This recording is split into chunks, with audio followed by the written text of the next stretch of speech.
lunches, to corner shops after school, to sitting on the carpet in front of Saturday morning television with orange dust coating your fingertips and absolutely no intention of wiping it off on anything except the nearest fabric. Try explaining to someone that these are shaped like monster feet, taste like a vinegar factory, and are beloved enough to have survived decades of changing fashions and snacks, and you'll see why British junk food occupies its own special, baffling corner of the culinary world. Number 9. Scotch eggs on the motorway. A hard-boiled egg wrapped in sausage meat, coated in breadcrumbs, and deep-fried until golden sounds like something invented at 2 in the morning as part of a dare, and yet the Scotch egg has been part of British eating for centuries.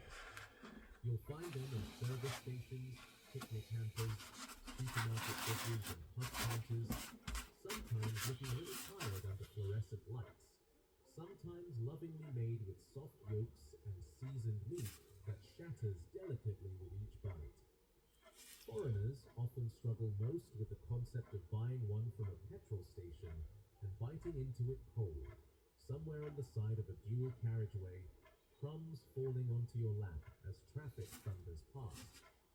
But if you grew up in a family where road trips involved a plastic bag of Scotch eggs, packets of crisps, and an argument about whether you were nearly there yet, they're less of an oddity and more of a tradition, the sort of snack that tastes of Britain's roads and the long grey miles between services. Number 10. Toad in the hole. Sausages in a blanket of batter. The name alone is enough to confuse anyone who didn't grow up with it. There are no toads. There are certainly holes, but not in the way people expect. Instead, you get sausages nestled in puffed-up Yorkshire pudding batter, edges crisp and golden, the middle soft and custardy, the whole thing doused in gravy and served with vegetables that were probably boiled within an inch of their lives. To someone from abroad, it sounds like a set of wrong answers in a cooking exam. To a British child, it is pure comfort. Toad in the hole takes two very ordinary things, sausages and batter, and turns them into something that feels greater than the sum of its parts, especially on cold evenings when everyone comes home damp and slightly annoyed at the weather.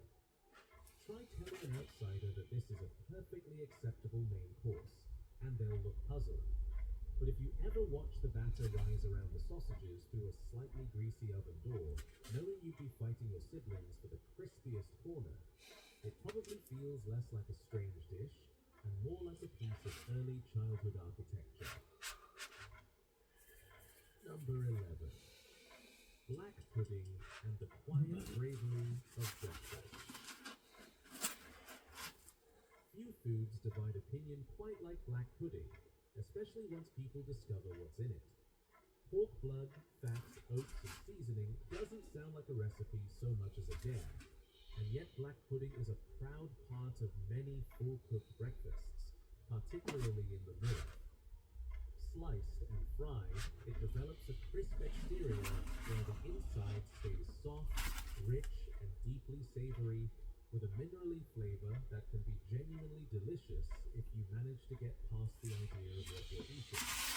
For many people from abroad, the concept of starting the day with a blood sausage is a step too far.